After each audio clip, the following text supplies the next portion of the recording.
Hello and welcome to Wilderness Chef on Flying Squirrel, the first in what I hope is going to be a series of videos where I try to prove that cooking outdoors is not just hot dogs on sticks and s'mores, and it's not just pouring boiling water into a bag of powder.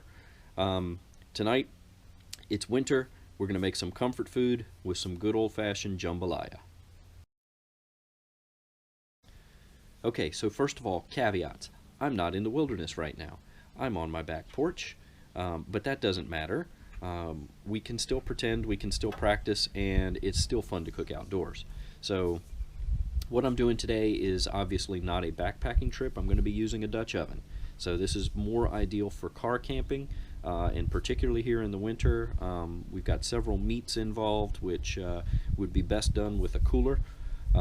So this is a car camping kind of thing, but that's okay. We're going to make a nice jambalaya with chicken, kielbasa, shrimp, lots of veggies. It's going to be awesome when we're done with it. Alright, so while my fire gets going, let me talk to you about our cooking implement. It is a nice cast iron Dutch oven. If you've never used one of these before, you should. They're very forgiving. They often, like mine do, look ugly on the outside and beautiful, nice and black and seasoned on the inside. They come in smaller, 10-inch, up to monster 16-inch ones. This here is a 12-inch. It's pretty standard, pretty common, and really good for everything you want to do with it. Now, a lot of people will make cobblers and cakes and things in there, and I love doing that myself. But you can also make a main course in here, as I'm just about to show you. So you can do this with a wood fire, but I'm going to do it with charcoal. And the reason is, wood fire needs a lot of coals, which means you have to have a fire going for a long time, which I did not. And it also means it's just a little bit easier to control your temperature. However, as I mentioned, cooking with a Dutch oven is extremely forgiving. You will see all kinds of sites that talk about you need so many coals underneath, so many coals on top to get the right temperature. If you're really precise, yeah, that's true, but in my experience I found that I can eyeball it and usually turn out with exactly what I want. You just have to check what you're doing. Okay, so when I say that these things are very forgiving, what I mean is they heat very evenly. Cast iron is great at distributing heat. You don't really have hot spots at any one place, so it's really nice for baking and other things. I put a lot of coals down here because our first step needs a hot one. I'm going to put in about a half a stick of butter. You can hear that start to sizzle. And then on top of that, I'm going to throw in about 1.5 pounds of chicken breast. I'm just going to dump it in there, because just like when you're indoors, you want to avoid cross-contamination and don't touch any more of this stuff than you have to.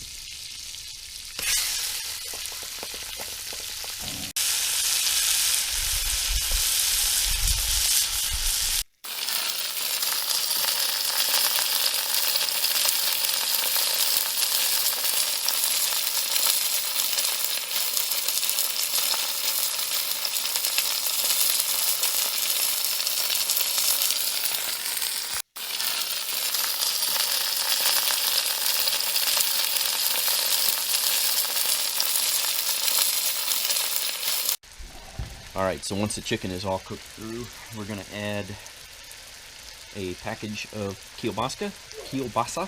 Can be turkey, can be beef, can be pork, doesn't really matter. And this is the magic triumvirate of vegetables. It's 1 green pepper, 1 medium onion, 3 sticks of celery. Good idea for camping. Chop it up, pack it ahead of time. If you've got a cutting board, great, use it there. It won't spoil as quick if it's all one big vegetable. But if you've got a cooler, it'll save you some time, save you some tools if you chop them up and just stick them in a bag.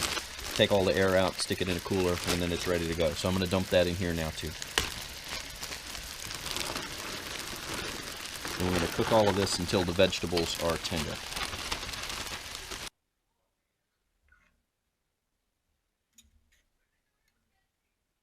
At this point, everything is starting to be really aromatic. Smells really good, and I had to add a few more coals, which that's what I mean. You have to sort of watch and see how things are cooking. Don't bother counting coals. Just add more heat when you need to. Take heat away when you need to. This works okay. So at this point, next couple ingredients that we're going to add, we got 1 can of chicken broth and 2 cans of diced tomatoes with all the liquid. We're going to add all of that, bring it up to a boil, and let it simmer for a little bit.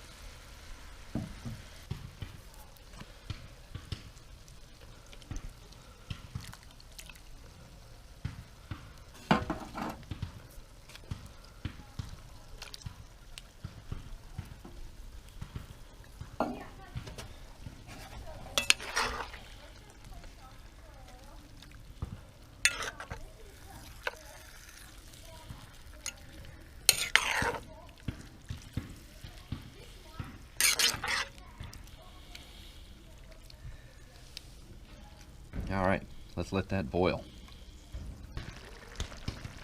Alright, running out of light and generating a lot of steam. It's now time for the one ingredient that might cause trouble camping, and that is shrimp.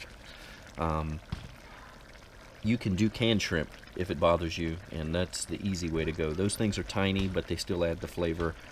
I got some, they're about 55 count, so they're small, but they still add that certain mouthfeel. Have to be careful with these because they'll go bad very quickly.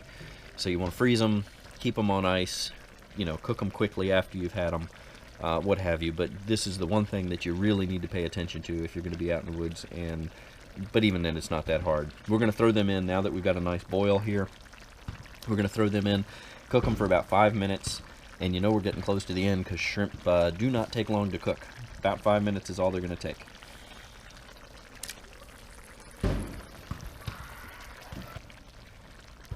But by the way, it wouldn't be jambalaya without shrimp. Our shrimp have pinked up and become opaque. So one last step, and that is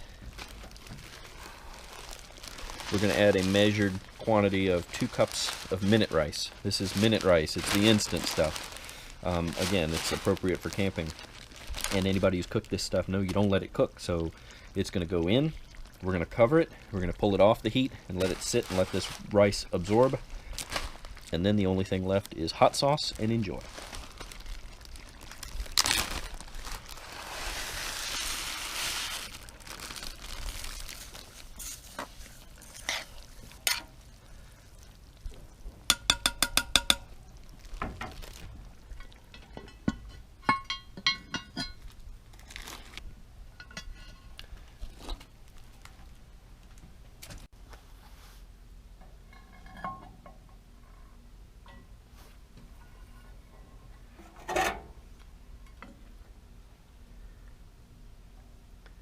That is some comfort food.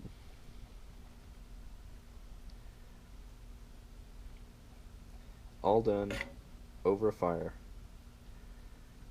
Nothing dehydrated. Good stuff.